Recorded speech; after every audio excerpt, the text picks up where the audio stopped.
Hati-hati, Shopee pinjam itu ilegal. Kok bisa? Jangan salah paham dulu, simak saja videonya sampai selesai, jangan di skip-skip agar teman-teman tahu informasi detailnya. Oke, selamat datang kembali di channel ini. Kali ini saya akan membahas seputar pinjaman dari Shopee, yaitu Shopee Pinjam. Pasti banyak banget yang pinjam di aplikasi ini. Betul apa betul? Karena pengguna Shopee juga cukup banyak, apalagi ini Shopee nomor 1 ya, marketplace nomor 1 di Indonesia. Wow, jadi teman-teman pasti banyak yang meminjam di sini, entah itu PayLater atau Shopee Pinjam. Tapi di sini saya mau bahas khusus Shopee Pinjam. Karena Shopee Pinjam dan SPayLater itu beda ya teman-teman. Beda dari mananya? Yaitu dari investornya atau partnernya lah gitu. Jadi kalau SPayLater itu dari Finance kalau nggak salah. Terus kalau SPinjam itu didanai oleh PT Lentera Dana Nusantara. Nah, terus apakah Shopee Pinjam ini legal atau ilegal? Ini kan yang jadi pertanyaan. Ada yang bilang ini ilegal karena tidak ada daftar di OJK.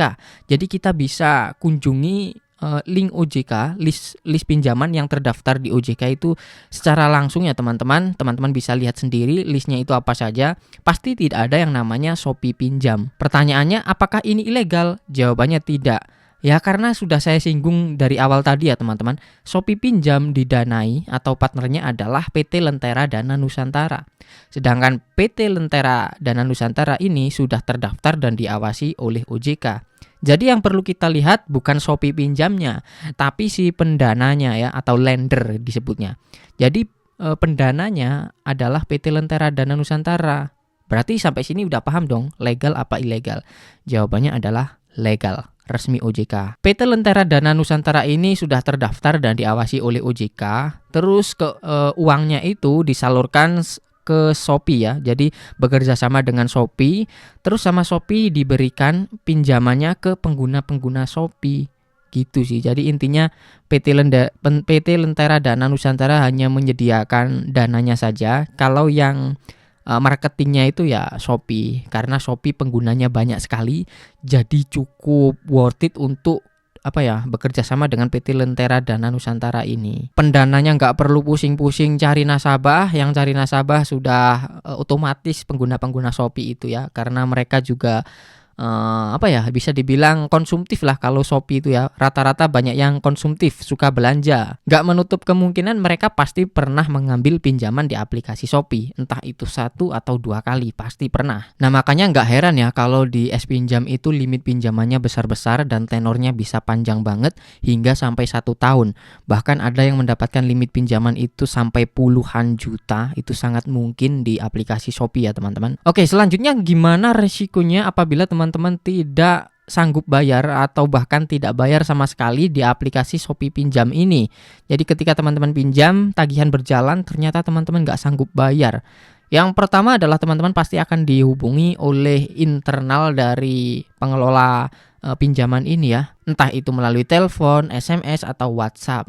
Kalau udah 1 bulan lebih atau bahkan 2 bulan lebih teman-teman tidak ada konfirmasi bagaimana kelanjutannya soal tagihan teman-teman ini, maka yang terjadi adalah tidak menutup kemungkinan DC lapangan dari SPinjam ini akan datang ke rumah teman-teman. Walaupun teman-teman tinggalnya itu di kampung atau pelosok, ini tidak menutup kemungkinan akan didatangi DC lapangan ya. Karena saya sudah melihat dengan mata kepala saya sendiri. Jadi ada ya orang satu desa gitu. Bukan niat tidak bayar sih sebenarnya ya kasusnya, tapi tidak sengaja tidak bayar. Maksudnya gimana kok tidak sengaja? Ya akunnya itu hilang, HP-nya hilang, sedangkan di situ punya tagihan. Nah, dia lupa aksesnya, lupa akunnya, lupa password, lupa email, lupa segalanya. Makanya nggak bisa bayar tagihannya. Orangnya kan juga bingung, ini gimana, saya punya tagihan tapi mau bayar nggak bisa gitu. Seiring waktu berjalan tiba-tiba ada DC lapangan datang ke rumah dia ini.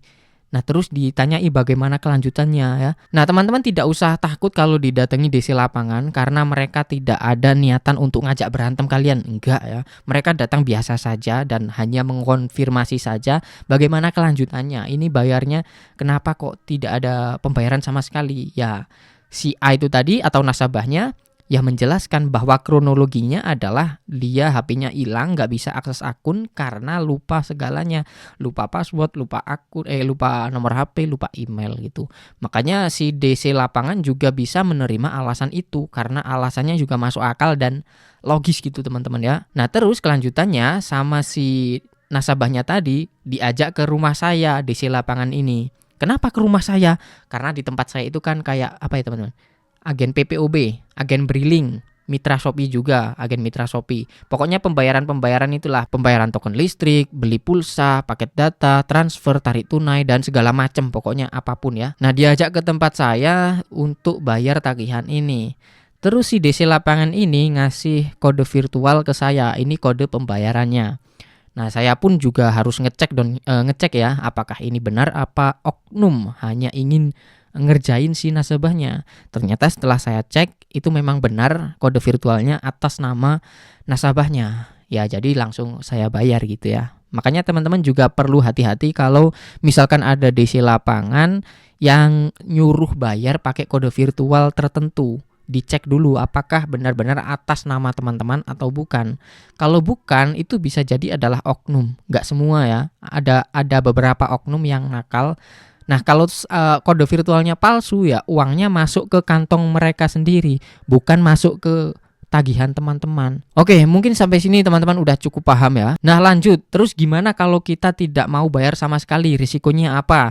Ya jelas teman-teman ya, kita tadi sudah bicara soal legalitas yaitu sudah resmi OJK.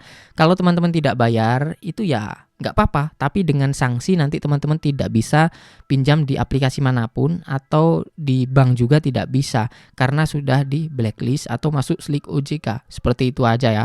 Jadi resikonya adalah itu, nggak ada resiko pidana atau penjara. Kalau teman-teman bisa menerima resiko itu ya silahkan, itu pilihan Anda. Oke, jadi sampai sini udah paham ya apakah pinjam itu legal atau ilegal? Jawabannya udah saya jawab. Begitu juga dengan resikonya. Jadi segini dulu aja di video kali ini. Terima kasih buat yang udah nonton sampai selesai. Jangan lupa tekan like, subscribe, and share video ini. Sampai jumpa lagi di konten selanjutnya.